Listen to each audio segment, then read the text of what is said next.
Good morning students आपकी 12th class में मैं आज बताने वाला हूँ कि आपका जो इंग्लिश ग्रामर का पोर्शन होता है वो 50 मार्क्स का आता है। उसमें क्या क्या आते हैं, कितने नंबर का आपको पूछा जा सकता है।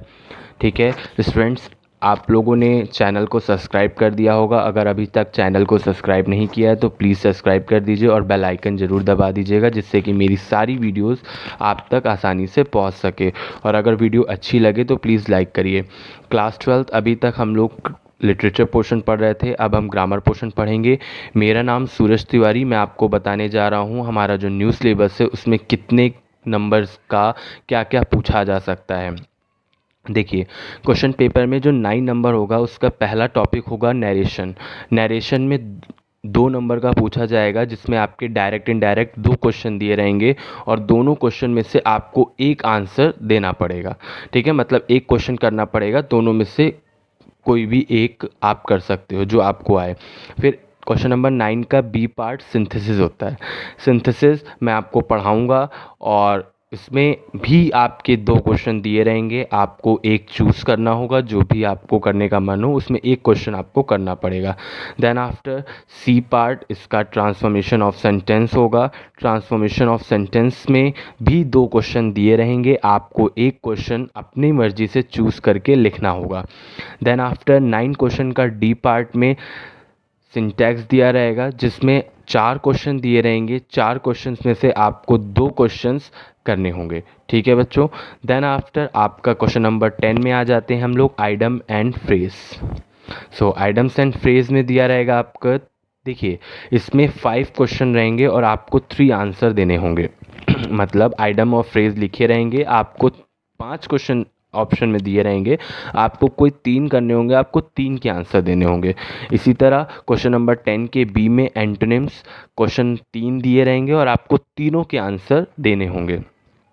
देन आफ्टर क्वेश्चन नंबर 10 का सी पार्ट आता है आपका सिनोनिम्स, जिसमें 3 वर्ड लिखे होंगे, उसके आपको आंसर देने पड़ेंगे 3 के। देन आफ्टर 10 का डी पार्ट आता है 1 वर्ड सब्स्टिट्यूशन, मतलब एक सेंटेंस लिखा होगा उसके आपको 1 वर्ड देना पड़ेगा। तो उसमें 3 क्वेश्चन दिए रहेंगे, आपको तीनों आंसर प्रोवाइड करने पड़ेंगे, कोई भी ऑप्शन इसमें नहीं होता। देन आफ्टर 10 का ई पार्ट आता है होमोफोन्स। होमोफोन्स भी 2 नंबर का आता है, जिसमें आपके 2 क्वेश्चंस दिए रहेंगे और आपको 2 आंसर्स लिखने पड़ेंगे। ठीक है, ये आपके क्वेश्चन नंबर 10 के सारे पार्ट ख़त्म हो गए। अब आते हैं हम 11 क्वेश्चन के। 11 क्वेश्चन में बच्चों आपका ट्रांसलेशन होगा एंड रिटन कंपोजिशन होगा। ठीक है, कंपोजिशन और आपका दिया रहेगा। तो पार्ट ए में आपका ट्रांसलेशन इनटू इंग्लिश, हिंदी से आपको इंग्लिश करना पड़ेगा। देन आफ्टर पार्ट 2 में रिटन कंप्रीहेंशन, देन पार्ट 3 में आपको रिटन कंप्रीहेंशन करना पड़ेगा। ठीक है, ध्यान रखिएगा, इसको अच्छे से देखिएगा, ये आपका 10 नंबर का आएगा बच्चों। देन आफ्टर आपका क्वेश्चन नंबर 12 एस्से राइटिंग आएगा, जो आपका 12 मार्क्स का आएगा, जिसमें 5 एस्से दिए रहेंगे। आपको कोई भी सुटेबल जो आपको पसंद हो वो एक टॉपिक उठाना है, उसके ऊपर 200 मैक्सिमम वर्ड्स तक को आपको लिखने हैं। ठीक है, देन आफ्टर आपका 13 टॉपिक है अनसीन पैसेज। अनसीन पैसेज में आपको क्या आएगा, देखिए अनसीन पैसेज में एक पैराग्राफ टाइप में कोई भी स्टोरी या कुछ भी दिया होगा। देन आफ्टर उसी स्टोरी से आपको 5 क्वेश्चन दिए होंगे। देन आपको उस स्टैंजा से या उस अनसीन पैसेज से आपको आंसर्स फाइंड आउट करने हैं, जो भी क्वेश्चन आपको दिए रहेंगे।